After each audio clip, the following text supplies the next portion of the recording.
आंखों का तारा नामे मोहम्मद, दिल का उजाला नामे मोहम्मद। आंखों का तारा नामे मोहम्मद, दिल का उजाला नामे मोहम्मद। प्यारे सहाबा पे कुर्बान जाओ, प्यारे सहाबा पे कुर्बान जाओ, प्यारे सहाबा पे कुर्बान जाओ, प्यारे सहाबा पे कुर्बान जाओ। उनसे सीखा है नामे मोहम्मद, आंखों का तारा नामे मोहम्मद। सल्लल्लाहु अलैहि वसल्लम, सल्लल्लाहु अलैहि वसल्लम। जन्नत के पातों पे अर्शे मुलाकात, जन्नत के पातों पे अर्शे मुलाकात, जन्नत के पातों पे अर्शे मुलाकात, जन्नत के पातों पे अर्शे मुलाकात। आदम ने देखा नामे मोहम्मद, हवा ने देखा नामे मोहम्मद। आंखों का तारा नामे मोहम्मद, दिल का उजाला नामे मोहम्मद। पूछेगा मौला लाया है क्या क्या, पूछेगा मौला लाया है क्या क्या, पूछेगा मौला लाया है क्या क्या, पूछेगा मौला लाया है क्या क्या। मैं कहूँगा नामे मोहम्मद, आंखों का तारा नामे मोहम्मद, आंखों का तारा नामे मोहम्मद, दिल का उजाला नामे मोहम्मद। आंखों का तारा नामे मोहम्मद, दिल का उजाला नामे मोहम्मद। दौलत तो चाहो दोनों जहां की, दौलत तो चाहो दोनों जहां की। এরপর একটা জগৎ আছে না, হাসরের ময়দান, কিয়ামত করতে হবে, কবরে থাকতে হবে। এই দুনিয়ারে খালি অর্থ চান না, দুই জগতের চান। এই জগতে ভোগ করে 60 বছর আধার কার্ডে বুঝে যাবে, অর্থাৎ হায়াত বুঝে যাবে, মওত হয়ে যাবে, তো এই জগৎ শেষ। তাহলে এই জগতের খালি অর্থ নিলে হবে না, কোন জগতে নিতে হবে? দোনো জগতের, এই জগতের আর কোন জগতের? পর জগতে। নিতে হলে কি করতে হবে সেটা শুনুন। दौलत चाहो दोनों जहां की, दौलत चाहो दोनों जहां की, दौलत चाहो दोनों जहां की, दौलत चाहो दोनों जहां की। कर लो अजीफा नामे मोहम्मद, कर लो अजीफा नामे मोहम्मद। आंखों का तारा नामे मोहम्मद, दिल का उजाला नामे मोहम्मद। आंखों का तारा नामे मोहम्मद, दिल का उजाला नामे मोहम्मद सल्लल्लाहु अलैहि वसल्लम। এবার আপনাদেরকে হিজরতের একটু ঘটনা শোনাই। মক্কাবাসীরা এবার মিটিং করলো, সব রকমের তারা চেষ্টা করলো, কোনোটাতেই বন্ধ করতে পারলো না ইসলাম প্রচার। এবার বন্ধ করবে তারা কিভাবে, তাদের মনের ভাবনাটা আপনাদেরকে শোনাই। আল্লাহর নবী হাবিবুল্লাহ, আল্লাহর পয়গম্বর মক্কার জমিনে আপনার শত শত মানুষদেরকে মুসলমান যখন বানাবে, মুসলমানদের মধ্যে বড় একটি জামাত তৈরি হয়ে গেল। সাহাবীদের সংখ্যা মক্কাতে যখন বেড়ে গেল, এবার কুরাইশের মানুষ তারা চিন্তায় পড়ে গেল, সরদাররা চিন্তায় পড়ে গেল, কাফিররা চিন্তায় পড়ে গেল। মক্কাবাসীরা সবাই সর্দারদেরকে বলল, ও কুরাইশের সরদার, মুহাম্মদের ইসলাম প্রচার কি বন্ধ করা যাবে না? মুহাম্মদের ইসলাম প্রচার কেমন করে বন্ধ করবেন?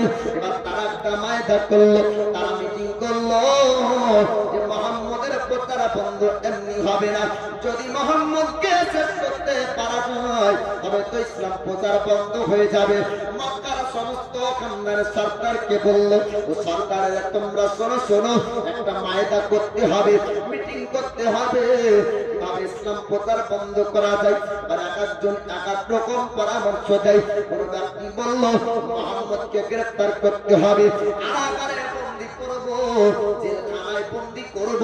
যদি জেলখানা থেকে না বের হতে পারে ইসলাম প্রচার করতে পারবে না।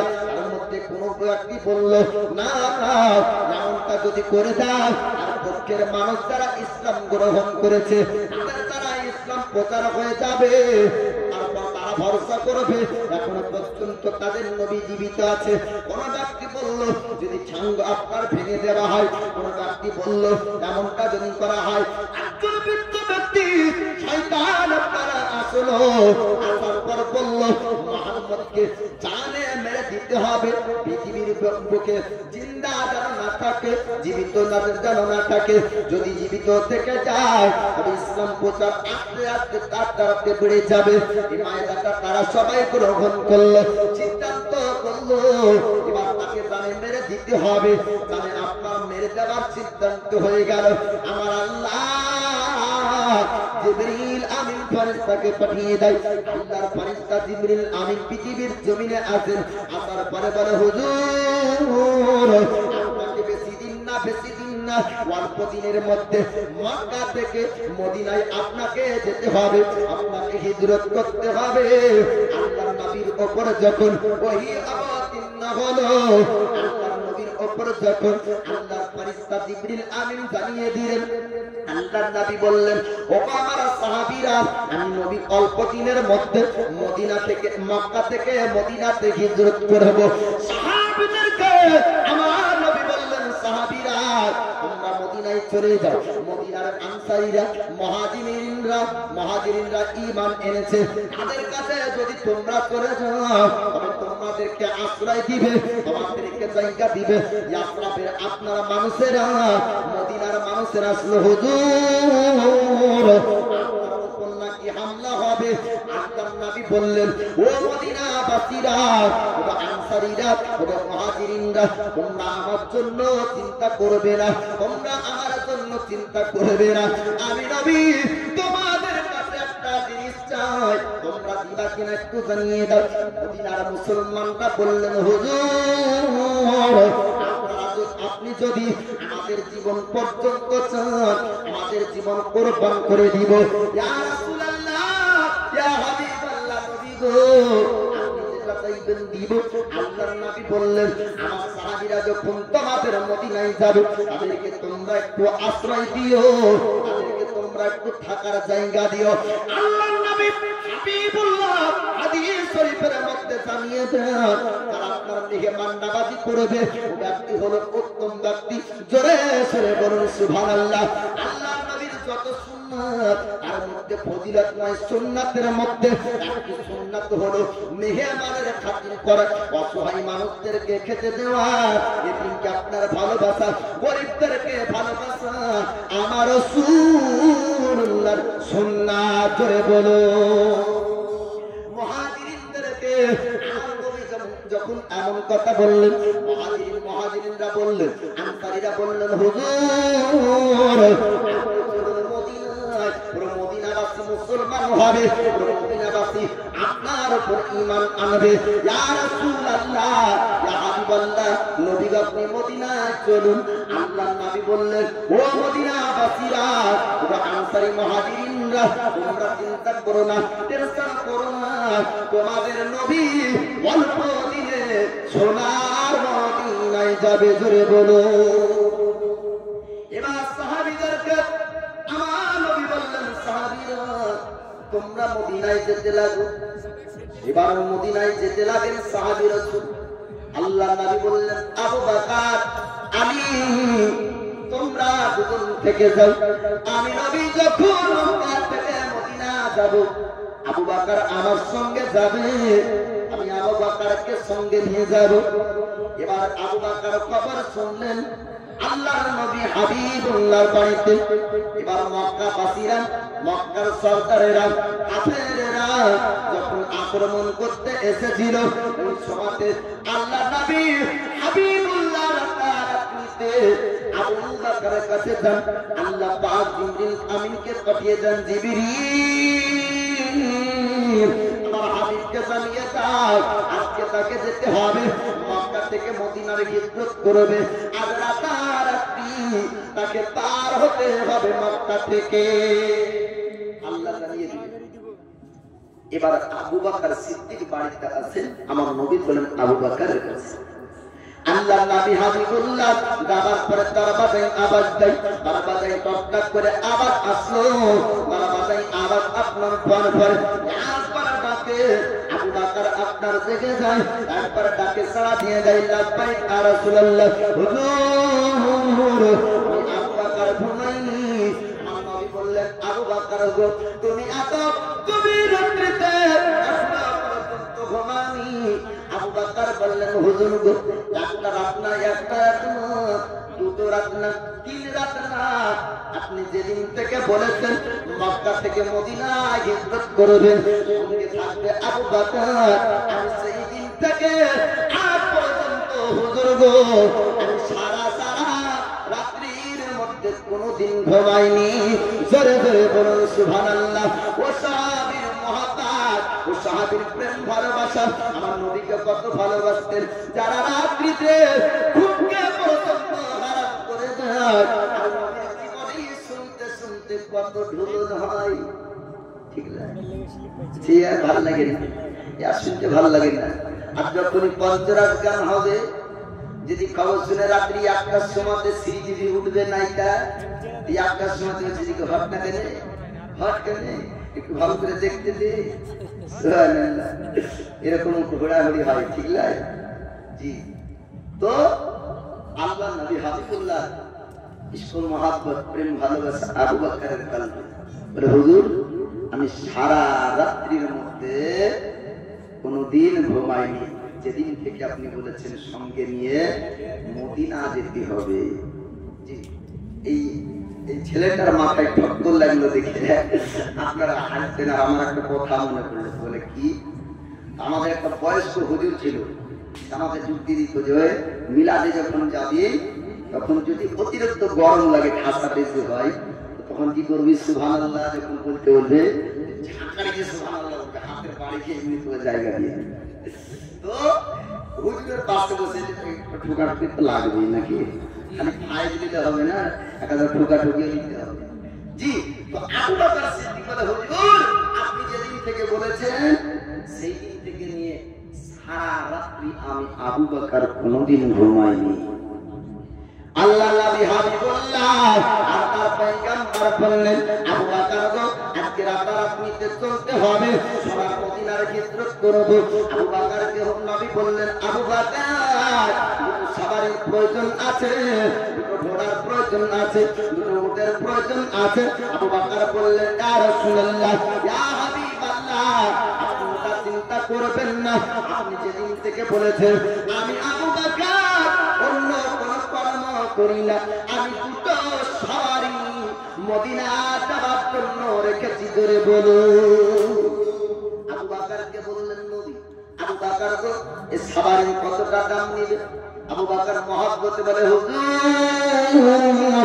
আপনার জন্য আবু বকর জানকে কুরবান করে দিবে আপনার কাছে পয়সা আবু বকর নিবে না আল্লাহ নবী বললেন আবু বকর তুমি কি জানো না তোমার নবী সাক্ষাৎ আমার করে হতে পারে না আর তোমার নবী নাই না আল্লাহর নবীর কথা শুনে আবু বকর বললেন হুজুর আপনি যেটা দাম লাগাবেন ওটাই আমি গ্রহণ করব দাম একটা লাগিয়ে আবু বকর সিদ্দিককে নিয়ে আল্লাহর নবী চলতে লাগলেন মক্কা থেকে আপনার মদিনা যাবে আমার ঘরের মধ্যে প্রবেশ করলেন আর এমন সবাইয়ের মধ্যে এই কাফেরের দল বলেরা কাফেরের সেনা বাহিনীরা রাসূলুল্লাহর বাড়িতে আপনার ঘেরাও করে রেখেছে চারিপাশে মক্কাবাসীরা দাঁড়িয়ে তারা বের হতে দিবে না আমার আল্লাহ নবীকে জানিয়ে দেন হাবিব আপনি চিন্তা করবেন না আপনি ভয় করবেন না আপনার মুসলিম মাটি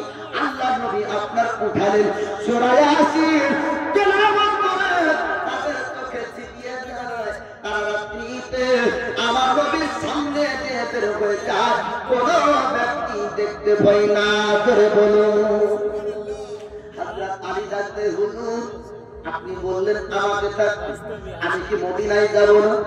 আল্লাহ নবী বললেন আলী আমার বিছানায় তুমি শুয়ে যাও, আমার বিছানায় তুমি শুয়ে যাও। আমরা যখন আবু বকরকে নিয়ে আমি চলে যাব, তখন আমাদের কিছু মান আছে তাদেরকে দিয়ে দিবে, যে যাওয়ার পরে তুমিও আসবে সোনার মদিনায়।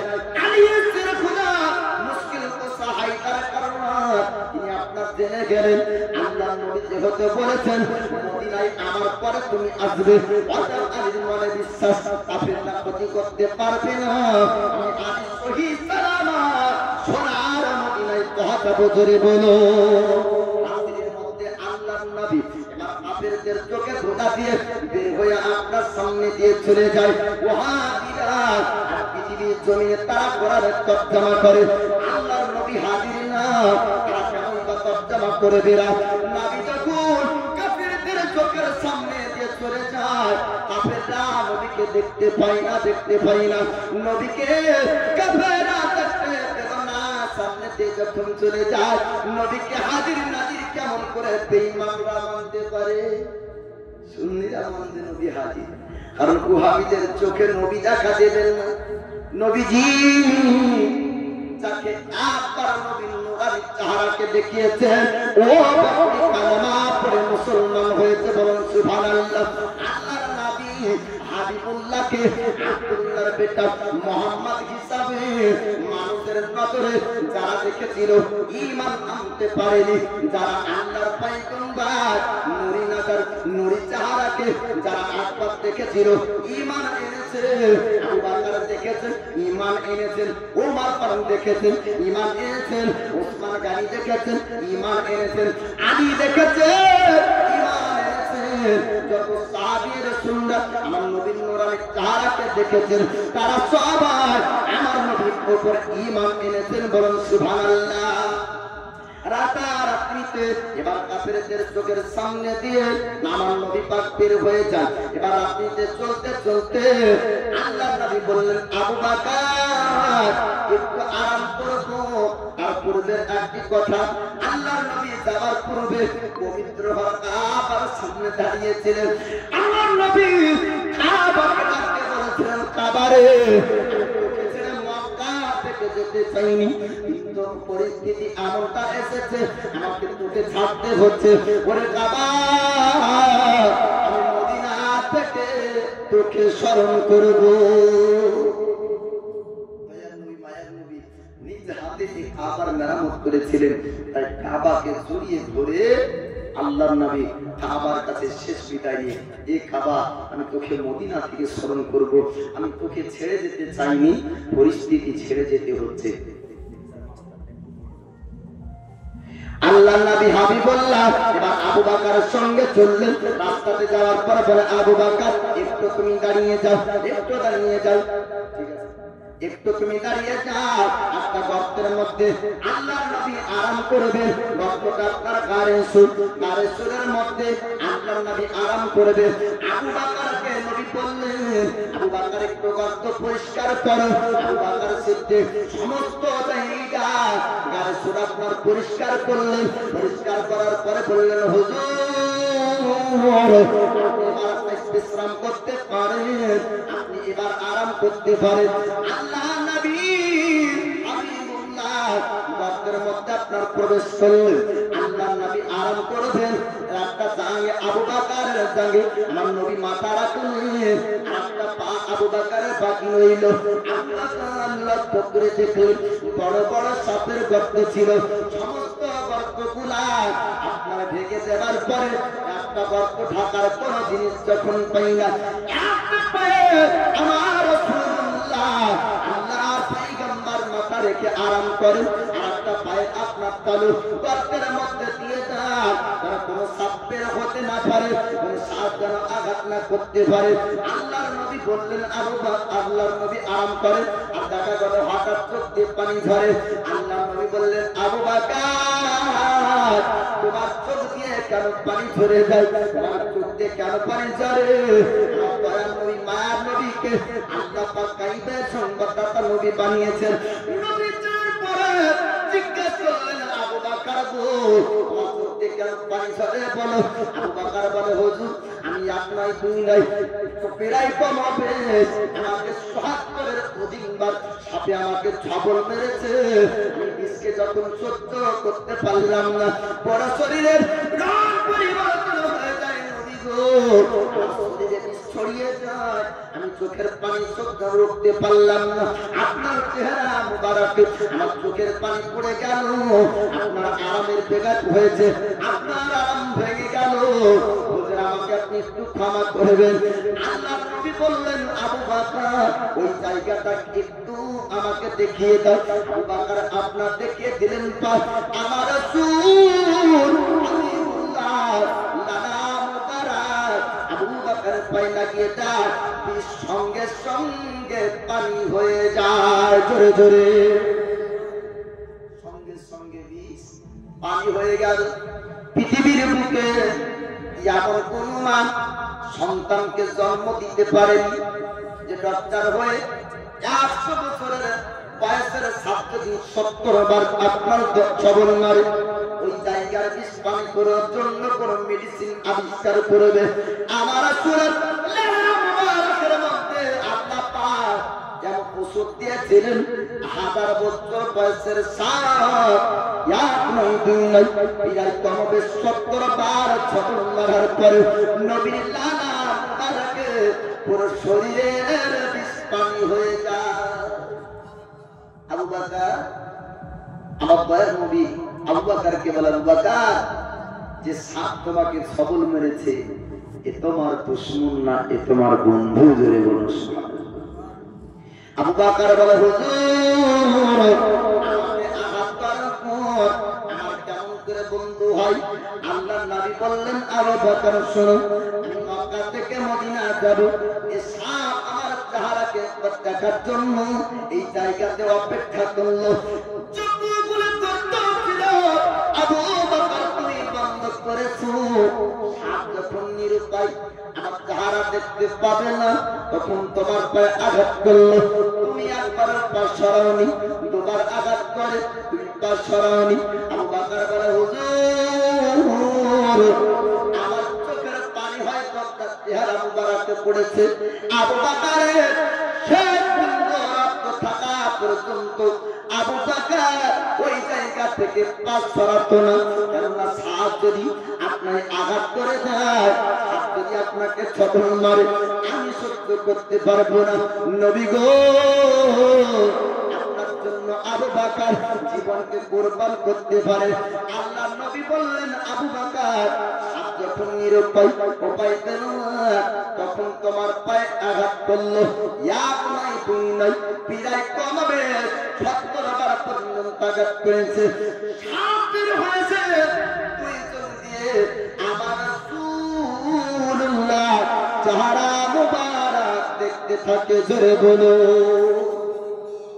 আল্লাহর নবী হাবিবুল্লাহ মক্কা থেকে মদিনায় যাচ্ছেন, কাফেররা খবর পেল মুহাম্মদকে তো মারা গেল না, মক্কা থেকে মদিনায় চলে যাবে, আর মদিনায় যদি পৌঁছিয়ে যায় মদিনাবাসীরা মুসলমান হবে, আর পুরো মদিনা যদি মুসলমান হয়ে যায় মক্কার উপরে কোনো একটা দিন হামলা করবে, মক্কার উপর আক্রমণ করবে।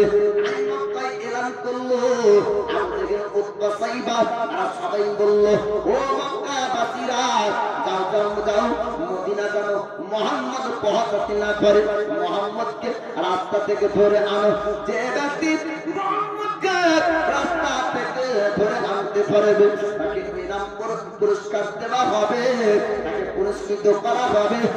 কুরাইশের পক্ষ থেকে এলান, কুরাইদা আসলামী নামক একজন ব্যক্তি 40 জন সিপাহীকে নিলেন, নেওয়ার পরে এবার ঘোড়ার পিঠে চড়ে চলতে শুরু করলেন। আবু বকর 3 দিন ধরে শুনে তার কেটে গেল। আল্লাহর নবীকে নিয়ে এবার মদিনার রাস্তায় চলেন। আবু বকর সিদ্দিক একবার আগে যায়, একবার পিছে যায়, একবার আগে যায়, একবার পিছে যায়। আবু বকর সিদ্দিক কানে খবর পেয়েছে যে কুরাইশা আসলাম 40 জন ব্যক্তিকে নিয়ে এই রাস্তায় রওনা হয়, যদি আপনার জন্য আসে হয়তো নবীকে ধরে নিবে, তাই একবার আগে যায় একবার পিছে আসে। আল্লাহ নবী ডাকে বললেন আবু বকর একবার তুমি ডানে যাও, একবার বামে যাও, একবার আগে যাও, একবার পিছনে আসে, কারণ কি বলো? আবু বকর বলে হুজুর আমি একবার আগে যাই পিছে আসি, কারণটা হলো এই, কোন কাফির যদি আপনাকে নিশানা করে তীর মারে, আপনাকে যদি মারে যেন আবু বকরের সিনাই লাগে। করে বলুন সুবহানাল্লাহ। নবী গো কোন ব্যক্তি যদি পিছন থেকে তীর মারে আবু বকরের পিছে লাগে, কোন ব্যক্তি যদি বাম দিক থেকে মারে আবু বকরের গায়ে যেন লাগে, কোন ব্যক্তি যেন যদি ডান দিক থেকে মারে তীরটা যেন আবু বকরের শরীরে লাগে। ইয়া রাসূলুল্লাহ, ইয়া হাবিবাল্লাহ, মদিনা পর্যন্ত আবু বকরের জীবন থাকতে আপনার ক্ষতি হতে দিবে না। এদিকে বুরাইদা ইসলামী 40 জন সিপাহী, 40 জন সেনাকে নিয়ে চলছে মদিনার রাস্তায় নবীকে ধরে। রাস্তায় যেতে না যেতে আল্লাহর নবী হাবিবুল্লাহ কান লাগিয়ে আওয়াজ শুনলেন, আবু বকর আওয়াজ শুনলেন, হঠাৎ ঘোড়ার পাহাড়ি শব্দ। বলে হুজুর বুরাইদা আসলাম আওয়াজ কান পর্যন্ত এসেছে, ঘোড়ার আওয়াজ কান পর্যন্ত এসেছে। আল্লাহর নবী গায়বের খবর জানে। আমার আল্লাহ হাবিবকে কিয়ামত পর্যন্ত পৃথিবীর জমিনে যেটা ঘটবে আল্লাহ পাক তিনার মাহবুবকে জানিয়েছেন, তিনার বন্ধুকে আপনার জানিয়েছেন।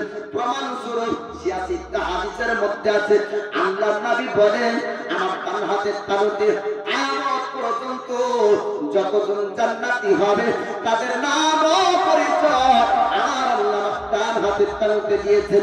কিয়ামত পর্যন্ত যতজন ব্যক্তি জাহান্নামী হবে তাদের নাম ও পরিচয় আমার আল্লাহ বাম হাতে দিয়েছে।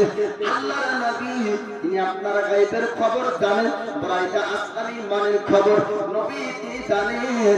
40 জন সিপাহীকে নিয়ে নবীর কাছে আসলেন বুরাইদা আসলামী। আসার পরে বললেন ও মক্কার আল আমিন, আপনি নাকি আল্লাহর পয়গম্বর, আপনি নাকি আল্লাহর নবী, আমার দয়ার নবী মায়ার নবী। বললেন বুরাইদা আসলামী রে, আমাকে মক্কাবাসীরা অনেক আমার উপর জুলুম করেছে, মক্কাবাসীরা অনেক অত্যাচার করেছে, মক্কায় অনেকজন আমার উপরে ঈমান এনেছে। আমি মুহাম্মদ ইয়া ওয়াহদানিয়াতের প্রচার করার জন্য আমি মক্কায় এসেছিলাম। আমার আল্লাহ মক্কায় পাঠিয়েছিল, মক্কা থেকে আমাকে মদিনায় যেতে হচ্ছে। ওরে বুরাইদা আসলামী শোন, মুহাম্মদ কোনদিন মিথ্যা কথা বলিনি, আমি সত্য কথা বলবো। আল্লাহ পাক আল্লাহ তাআলা আমাকে নবী পয়গম্বর করে মক্কায় পাঠিয়েছিলেন, আমি হলাম আল্লাহর নবী। জোরে বলুন সুবহানাল্লাহ। বুরাইদা আসলামী তিনি বললেন ওগো আল আমিন মুহাম্মদ, আপনাকে নবী বলে বিশ্বাস করব, আপনার জুব্বা আপনাকে খুলতে হবে, খেলকা খুলতে হবে, আপনার পোশাক খুলতে হবে। আমি শুনেছি আখেরি পয়গম্বর সে জামানার যিনি নবী হবেন তার পিঠে থাকবে মোহরে নবুয়তের চিহ্ন। বুরাইদা আসলামী বলে আপনি যদি সত্যি আল্লাহর নবী হন, আমি যতদূর শুনেছি যে আখেরি নবীর পিঠে মোহরে নবুয়তের চিহ্ন থাকবে, আমি ওটাকে দেখব, আপনার পোশাক আপনি খুলুন। আল্লাহর নবী হাবিবুল্লাহ আপনার পয়গম্বর এবার আপনার জুব্বা মুবারক খুললেন, খেলকা মুবারক খুললেন, পোশাক মুবারক খুললেন। বুরাইদা আসলামী লক্ষ্য করে দেখে আমার রাসূলুল্লাহ পিঠে মোহরে নবুয়তের চিহ্ন দেখা যায়। জোরে বলো। সঙ্গে সঙ্গে বুরাইদা আসলামী পিঠে যাওয়ার পর চুম্বন দেয়, আর চুম্বন দেওয়ার পর বলে হুজুর আমি আখেরি নবীর সন্ধান করছিলাম, আজ পর্যন্ত সাক্ষাৎ হয়নি। যখন পুরস্কার এলান করলো মক্কার কাফেররা, কুরাইশের সরদারেরা, আবু জেহেল উতবা যখন পুরস্কার ঘোষণা করলো, আমি বুঝতে পারলাম আজ পরীক্ষা করব আল্লাহর পয়গম্বর আল্লাহর নবী কিনা। যদি সত্যি আল্লাহর নবী হয় মক্কায় যাব না, তার সঙ্গে সোনার মদিনায় যাব। যদি আল্লাহর নবী না হয় তাকে ধরে আমার মক্কায় নিয়ে যাবো। বলে ইয়া রাসূলুল্লাহ, ইয়া হাবিবাল্লাহ, নবী গো, প্রমাণ পেয়ে গেছি, বুঝে গেছি আপনি আল্লাহর পয়গম্বর, আপনি আল্লাহর হাবিব, শেষ জামানার নবী, আখির জামানার পয়গম্বর। হুজুর, আমাকে কালেমা পড়ে মুসলমান বানিয়ে নেন, আমি মুসলমান হতে চাই, ইসলাম ধর্ম গ্রহণ করতে চাই। আল্লাহর নবী বুরাইদা আসলামীকে কালেমা পড়ালেন, মুসলমান বানিয়ে নিলেন। বুরাইদা আসলামী মুসলমান হয়ে যায়। হওয়ার পরে বলে হুজুর, আমি একা না, একা না, আমার সঙ্গে এসেছে 40 জন সিপাহী, আমার এসেছে 40 জন বডিগার্ড, আমার সঙ্গে এসেছে 40 জন সেনা।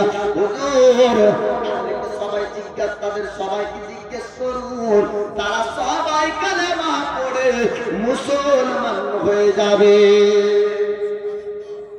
40 জন বডিগার্ড, 40 জন বুরাইদা আসলামের সঙ্গে আসা মক্কার সেনাবাহিনী, তারা সবাই বলে হুজুর, কালেমা পড়ে মুসলমান বানিয়ে নিন, আমিও মুসলমান হতে চাই। বলুন সুবহানাল্লাহ। সবাই মুসলমান হলেন। বুরাইদা আসলামী বলে হুজুর, আপনি এবার একা যাবেন মদিনা? এটা হবে না, আমরা সবাই আপনাকে স্বাগতম জানিয়ে মদিনা নিয়ে যাবো। জোরে বলুন সুবহানাল্লাহ। বুরাইদা আসলামী বলে ইয়া রাসূলুল্লাহ, ইয়া হাবিবাল্লাহ, নবী গো, আপনি মদিনায় কদম রাখবেন। মদিনাবাসীরা শুনেছে মদিনার ছোট্ট ছোট্ট বাচ্চারা পাহাড়ের উঁচুতে উঠেছিল, উঁচু জায়গাতে উঠে পড়েছিল। তালা আল বদর আলাইনা মিন সানিয়াতিল বাদাই ওয়াজাবা শুকরু আলাইনা মাদা আলিল্লাহি দাই। ছোট্ট ছোট্ট মদিনার বাচ্চারা তারা সবাই বলল, আজকে আসবে আল আমিন মুহাম্মদ, আখির জামানার নবী, শেষ জামানার পয়গম্বর।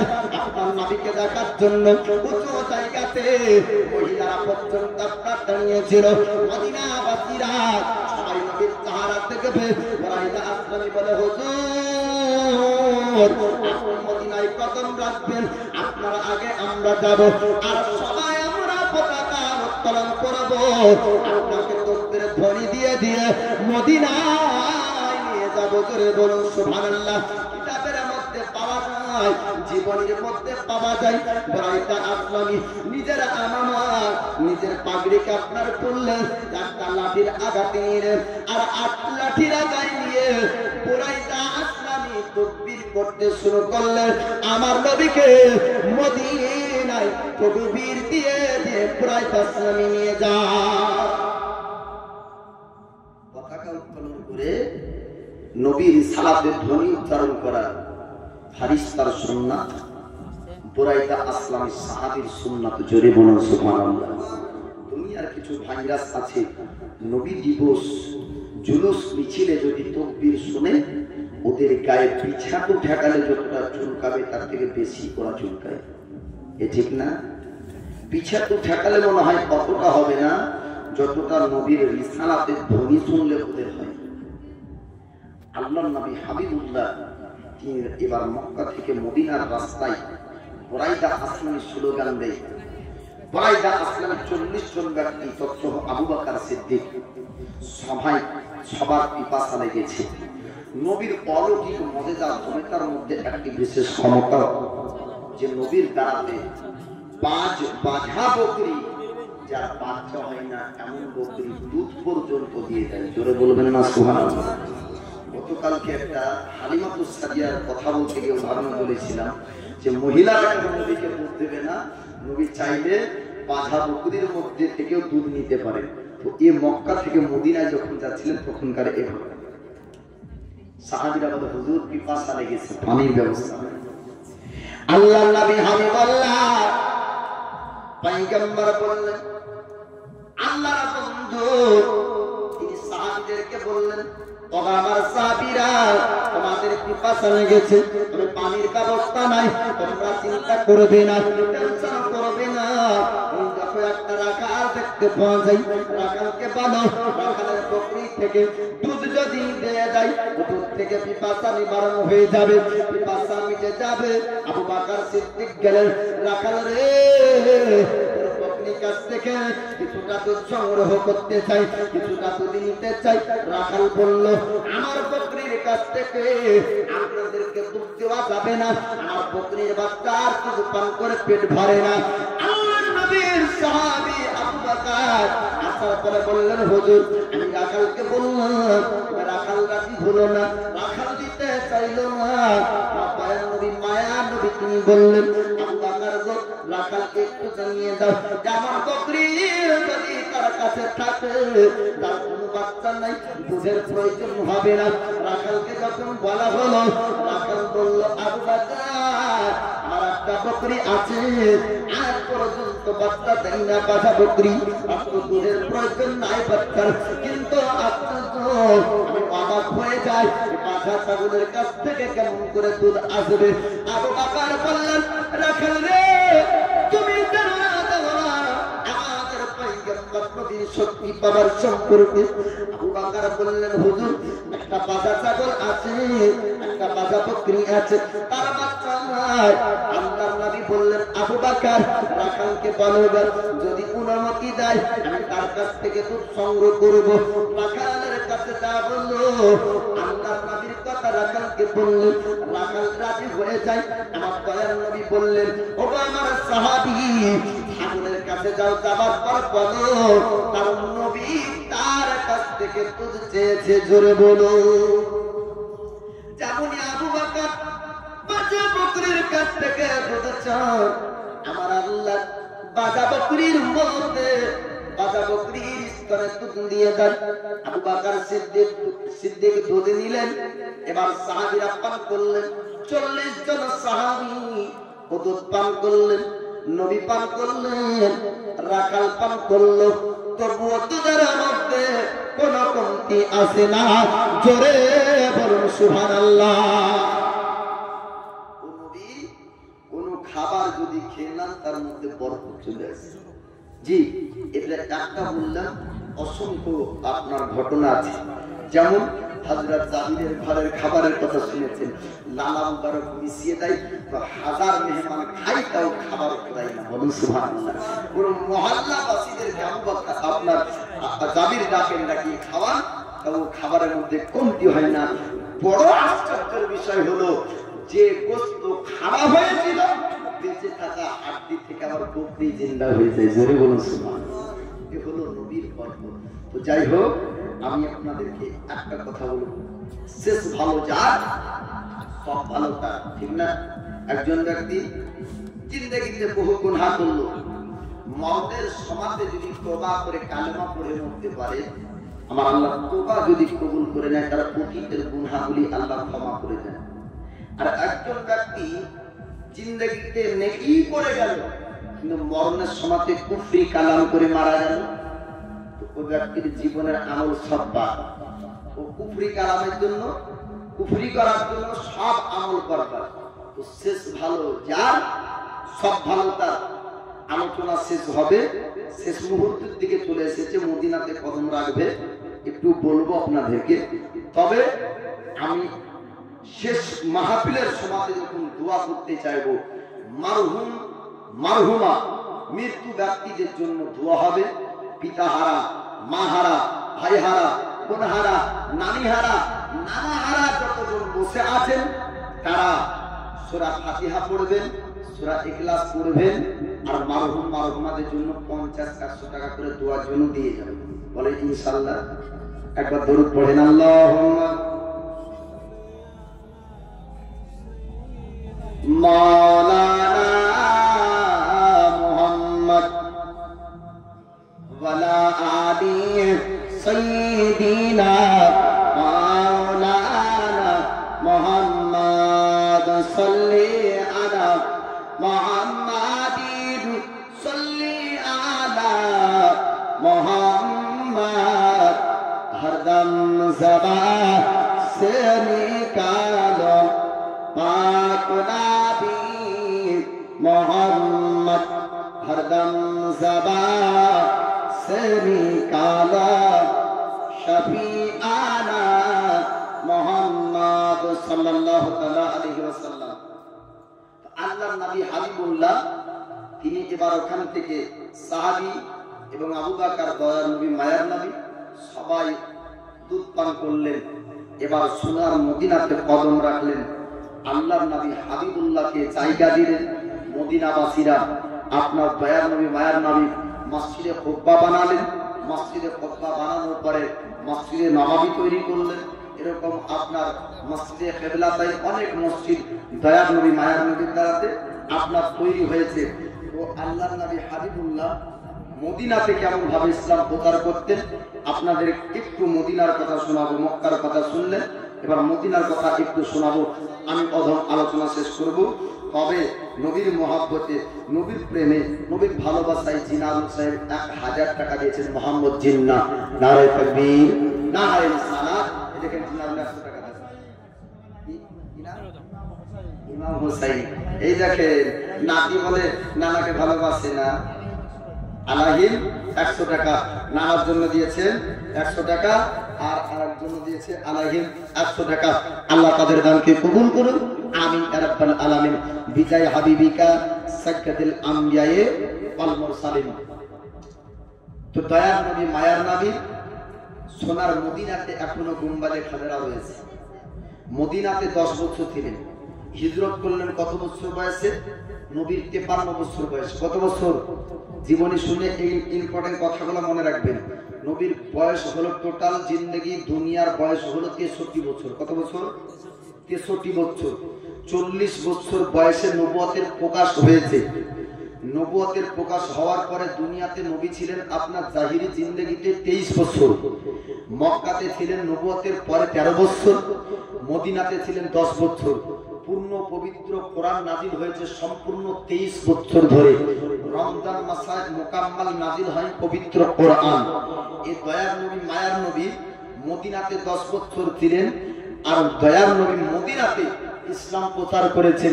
মসজিদে নববী তৈরি হলো। বিভিন্ন ধর্মের ব্যক্তিরা মিথ্যা অপবাদ দিয়েছিল নবীর জন্য যে বড় জাদুকর ছিল মক্কার, এই জাদুকর এসেছে মদিনায়। আর মদিনাতে এসে মানুষের কাছে জাদু করে মানুষকে মুসলমান বানায়, কালেমা পড়ে মুসলমান বানায়।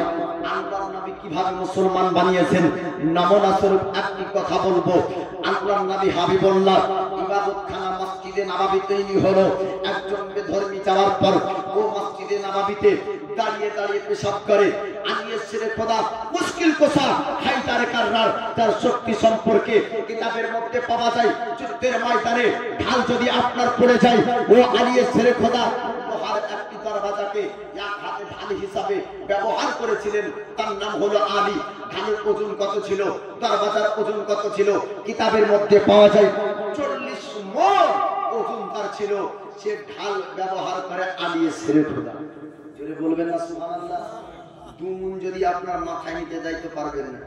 অনেকজন পারবে তো বলে আমি পারবো না। জি, মায়েকে চিৎকার দিতে পারবো, কিন্তু দুমুন আর বুঝা পারবো না। কোন ব্যক্তি 3 মণ পারবে বা 4 মণ পারবে, 10 মণ তো পারবে না। পারবে চাতরা থেকে আছে, এমন পালগান আছে নাকি? পারবে না। তো বুঝায় যদি না পারেন তো বুঝা বহানো বেশি কঠিন না ঢাল হিসাবে ব্যবহার বেশি কঠিন হবে? যে ব্যক্তি 1 কুইন্টাল বুঝা বইতে পারবে ও ব্যক্তির হাতে 20 কেজির ঢাল দিয়ে দেন, হিলাতে পারবে না। পারবে? হিলাতে পারবে না, অসম্ভব। আলিয়া ছেড়ে খোদা 40 মণ ওজনের ঢাল হিসাবে ব্যবহার করতেন। জানি না কত কুইন্টাল শক্তি আল্লাহ তাকে দিয়েছেন। জোরে বলুন সুবহানাল্লাহ। ও আলিয়া ছেড়ে খোদা বলে, হুজুর মসজিদে নববীতে পেশাব করবে, একবার অনুমতি দেন, আমি তাকে কতল করব। একবার অনুমতি দেন, আমি তাকে হত্যা করব। নবী বললেন, দাঁড়িয়ে যাও। ওমর ফারুককে দেখে মাতাল মদ পান করা বন্ধ করে দেয়। ও ওমর ফারুককে দেখে মক্কার বাসীরা ভয় করত। ওমর ফারুককে দেখে মদিনা বাসীরা ভয় করত। ওমর ফারুক বলে, হুজুর একবার অনুমতি ইজাজত দেন, বারবার আলাদা করব। নবী বলেন, আয় ওমর একটু দাঁড়িয়ে যাও। ওমর ফারুক দাঁড়ালেন। নবীর হুকুম অনুযায়ী আলী দাঁড়িয়ে গেলেন। নবীর হুকুম অনুযায়ী সাহাবীদেরকে নবী বললেন, 1 লোটা পানি আনো, মসজিদ ধৌত করে দাও। 1 লোটা পানি আনা হলো, মসজিদ ধৌত করলেন।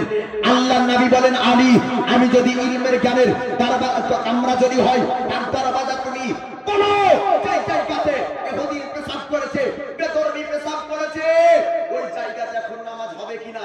আনিয়ে ছেড়ে খোদা মুশকিল কুসা হায়দার কাররার তিনি বললেন, হুজুর ইয়া রাসূলুল্লাহ ইয়া হাবিবাল্লাহ নবী গো পেশাব করেছিল, মসজিদ নাপাক হয়েছে, পানি এমন একটি পাক যে সমস্ত নাপাককে পাক বানিয়ে দেয়। জোরে বলুন সুবহানাল্লাহ।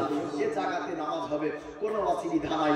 আমার নবী বললেন যে জায়গাতে কয়েক লোটা পানিতে সমাধান হয়ে যায় ও জায়গাতে তরবারি উঠানোর প্রয়োজন নাই। এ হলো আমার নবীর শিক্ষা।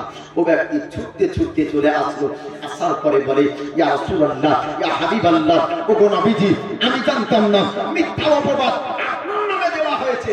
আপনার নামে মানুষ আলোচনা করে, আপনি জাদুকর, আপনার নামে মানুষ আলোচনা করে, তরবারি দেখিয়ে আপনি মুসলমান বানান। কিন্তু না, ইসলামের শিক্ষা এত সুন্দর, ইসলামের আদর্শ এত সুন্দর, আপনার ব্যবহার এত সুন্দর, আমার যারা ছিল না হুজুর আমাকে কালেমা পড়ে মুসলমান বানিয়ে দেন। জোরে বলুন।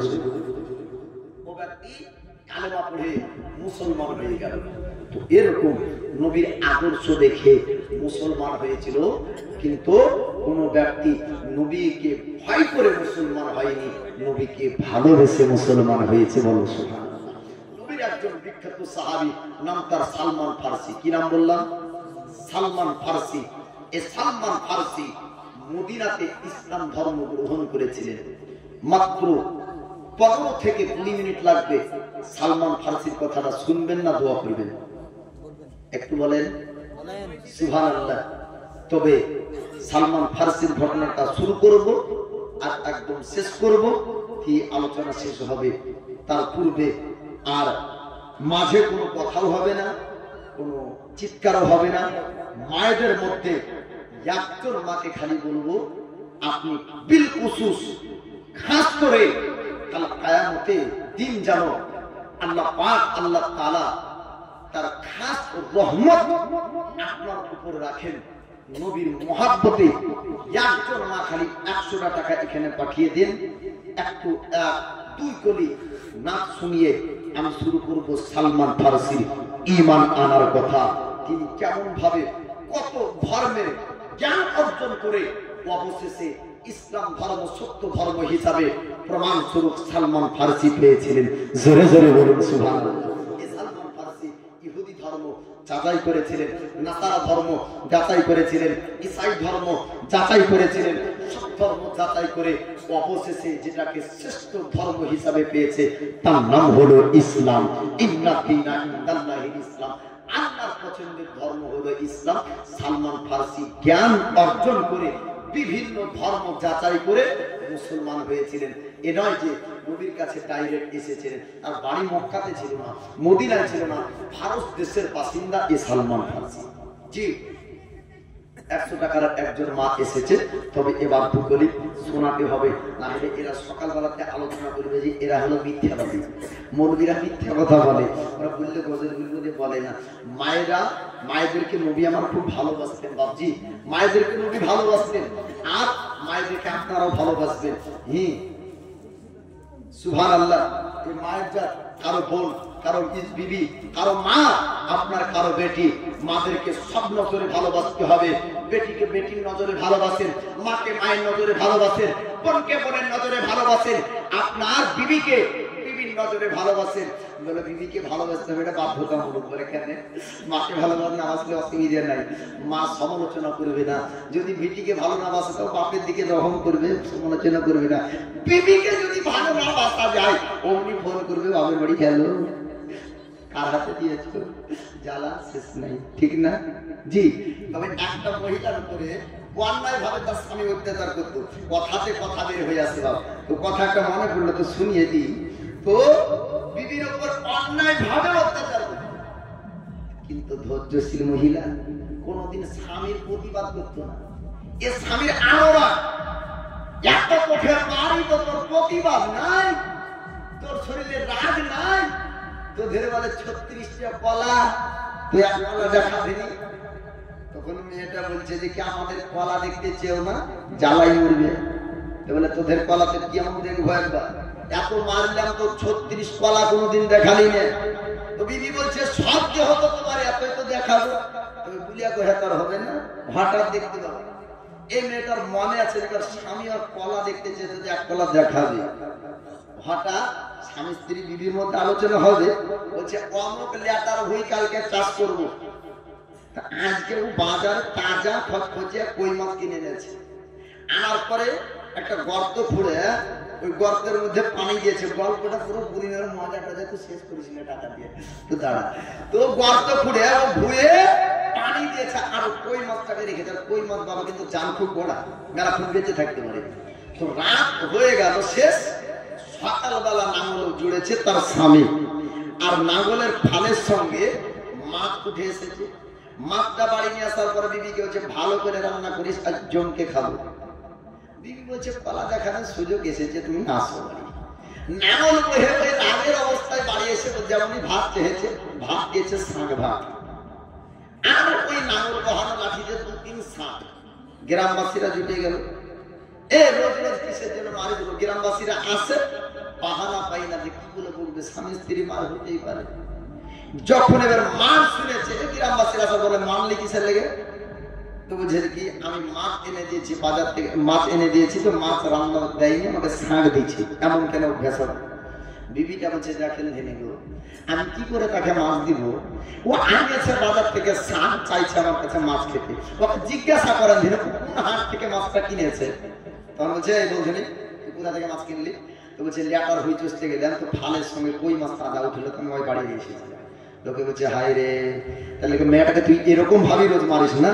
একটা গাছে বাঁধতো শুকনিয়া ভরে কোনোদিন তাজা মাছ থাকে, প্রতিবেশীরা মার। তখন বিবিটা প্রতিবেশীদেরকে বলছে আপনারা জানেন আমার স্বামীকে আমি দেখছি। বিবিটা কানে আসার পরে বলছে কি এটা আমার এক পালা ছিল। স্বামীটা বলছে কি বাকি 35টা দেখাস নি, একটা দিয়ে আমার কাজ ছাড়া। তো বাপজি মায়েদেরকে ভালোবাসবেন, তবে যে যেমন তাকে সেই নজরে। মাকে মায়ের দরজায় দিবেন, বিবিকে বিবির দরজা দিবেন, বেটিকে বেটির দরজা দিবেন, তবে মায়ের জাতকে ভালোবাসা। আমার রাসূলুল্লাহর সুন্নাত জোরে বলুন সুবহানাল্লাহ। নাজিমউদ্দিনে দেখেন যোগ্য বাপের যোগ্য বেটা, নারায়ে তাকবীর, নারায়ে রিসালাত।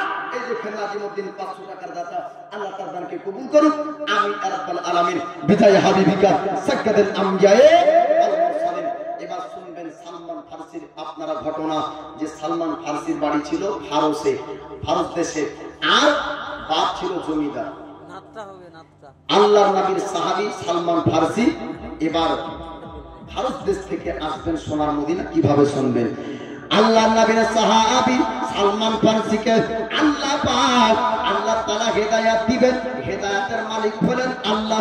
আল্লাহ যাকে হেদায়েত দেয় ওই ব্যক্তি আপনার হেদায়েত পায়, আল্লাহ যাকে হেদায়েত দেয় না জগৎবাসীরা কেউ আপনার হেদায়েত দিতে পারে না। ভারত দেশের বাসিন্দা সালমান ফারসি তিনি আপনার ঈমান আনবে, আল্লাহ পাক তিনাকে আপনার হেদায়েত দিবেন।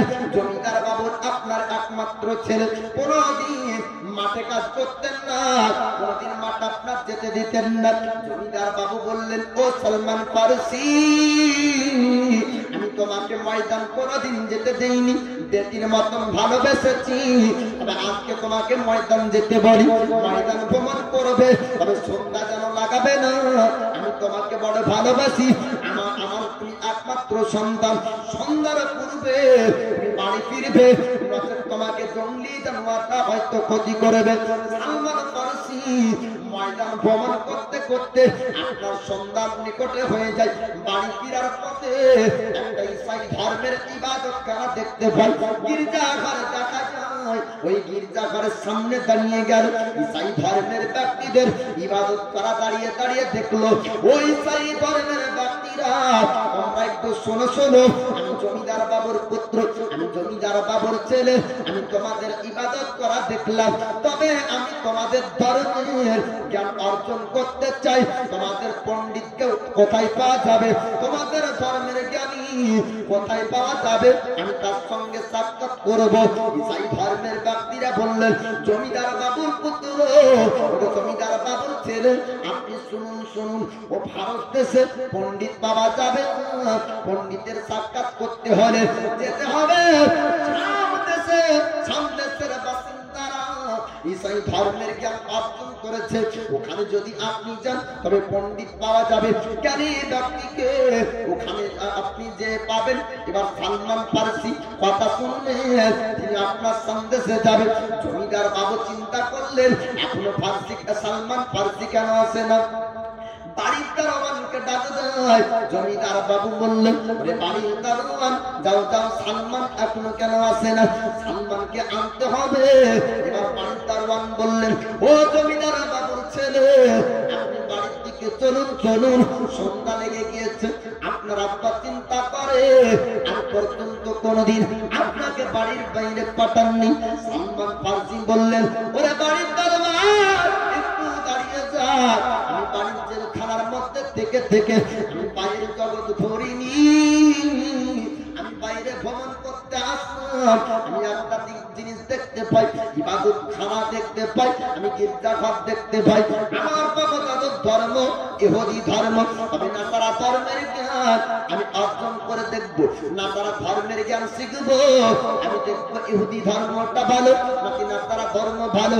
সত্য ধর্মের আমি সন্ধান পেতে চাই, আমি সত্য ধর্ম পালন করবো, আমি অন্ধের মতন ধর্ম বিশ্বাস করবো না। জমিদার বাবুর ডাকতে বললেন সালমান আপনি চলুন চলুন, আপনি বাড়ির দিকে চলুন, আপনি যদি বাড়ি না যান চাকরি থাকবে না, আমি গরিব মানুষ, আমার চাকরি আপনি খাবেন না, আপনি বাড়ি চলুন চলুন। সালমান ফার্সিকে নিয়ে এবার বাড়ি আসা হলো। জমিদার বাবু জিজ্ঞেস করে বেটা সালমান, আমি তোমাকে বললাম রাত্রি করবে না, তবে সন্ধ্যা কেন হয়ে যায়? সালমান ফার্সি বললেন আব্বা যান, আমি বাড়ি যখন ফিরছিলাম একটা ঈসাই ধর্মের ইবাদত গির্জাঘর একটা দেখতে পাই, আমি গির্জাঘরের ইবাদত করা দেখলাম। আমি তাদের ধর্মের জ্ঞান আমি শিখতে চাই, আমি জ্ঞানী হতে চাই, আমি ধর্ম যাচাই করতে চাই। সত্য ধর্ম যতক্ষণ আমি না পাবো আমি ধর্মের ইবাদত করবো না। আব্বা গো আপনি ইজাজত দিন, আমি বাহির জগৎ যেতে চাই, আমি সন্দেশ যেতে চাই, আমি মূলকে সমঝাবো, আমি ধর্মের জ্ঞান অর্জন করবো। জমিদার সে আপনার বলল ও বেটা সালমান, তোমাকে খবরদার খবরদার, তুমি যেতে চেও না, যতদিন তুমি থাকবে জীবিত ততদিন পর্যন্ত ইহুদি ধর্ম পালন করতে হবে। তোমার বাপ দাদার ধর্ম, তোমার পূর্বপুরুষরা এই ধর্ম পালন করেছে, তোমাকে এই ধর্ম পালন করতে হবে। আল্লাহর নবীর সাহাবী সালমান ফার্সি তখন আপনার অন্তর পরিবর্তন হয়ে যায়। আল্লাহ পাক আল্লাহ তাআলা হিদায়াত দিবেন, যখন আল্লাহ হিদায়াত দিবেন আপনি চিন্তা করবেন না। সালমান ফার্সি বললেন আব্বা গো আপনার কথা শুনবো না, আপনার কথা শুনবো না, আমি যতক্ষণ পর্যন্ত সত্য ধর্ম না পাবো ততক্ষণ পর্যন্ত ধর্ম পালন করবো না। আপনি অনুমতি দেন, ইজাজত দেন, আমি মূলকে সমঝাতে চাই, ঈসাই ধর্মের জ্ঞান অর্জন করতে চাই। জমিদার বাবু বলল আরে বাড়ির সেনাবাহিনীরা ও বাড়ির দারোয়ান একটা কারাগারে বন্দী করো। সালমান ফার্সি মনে হয় পাগল হয়েছে, মাসুম মনে হয় হয়েছে দেওয়ানা, সালমান ফার্সি হয়ে গিয়েছে। বাহির জগৎ যদি তাকে যেতে দিই ধর্ম ত্যাগ করে দেয়, আর একটা ঘরে বন্দী করা হলো আর আপনার মেরে দেয়। সালমান ফার্সিকে বাড়ির বাইরে যেতে দেবেন না। এবার সালমান ফার্সি একটা চিঠি লিখলেন, গোপনে চিঠিটা গির্জাঘরে পৌঁছে গেল, গির্জাঘরে আপনার চলে গেল। চিঠির মধ্যে লেখা ছিল ওই ঈসাই ধর্মের ব্যক্তিরা আমরা তোমার ধর্মের জ্ঞান অর্জন করতে চাই, তখন তোমাদের কোন মানুষ মূলকে সমঝাবে, আমি সালমান আমি মূলকে সমঝাবো, আমাকে একটু তোমরা খবর পাঠিয়ে দিবে। এবার একটা দিন কাফেলার মানুষ এবার আপনার যাবেন মূলকে সামনে, চিঠির মাধ্যমে পাঠিয়ে দেয় জমিদার বাবুর বাড়িতে। সালমান ফার্সির হাতে চিঠি আসলো, এবার ভারত দেশ থেকে মূলকে মানুষ যাবে, মানুষের সঙ্গে সালমান ফার্সি গোপনে গোপনে বাবার জমিদার ত্যাগ করলেন, ঘর বাড়ি আপনার ছেড়ে দিলেন, সমস্ত জায়গা ত্যাগ করে দেশকে ত্যাগ করলে সামদেশে আপনার পৌঁছালেন। আসার পরে একজন পণ্ডিতের সঙ্গে সাক্ষাৎ হলো। সালমান ফার্সি বললেন ও পণ্ডিত মহাশয়, ধর্মের গুরু আপনার কাছে ঈসাই ধর্মের জ্ঞান অর্জন করতে চাই, আপনি বলুন আমাকে আপনি সাকরিত বানাবেন, আমাকে কি আপনি ছাত্র করবেন? ওই ধর্মের পণ্ডিত বলল, ওরে সালমান, আমি তোমাকে ধর্মের জ্ঞান অর্জন করাবো, তবে আমার কথা মোতাবেক তোমাকে চলতে হবে। সালমান ফারসি জ্ঞান অর্জন করার জন্য বললেন, ও পণ্ডিত মহাশয়, আপনি যেটা বলবেন আপনার কথা শুনবো, তবে আমি ধর্মের জ্ঞান অর্জন করতে চাই। ধর্মের জ্ঞান অর্জন করতে লাগলে কিছুদিন আপনার কেটে গেল। সালমান ফারসি লক্ষ্য করে দেখলেন এই পণ্ডিতের মধ্যে ভালো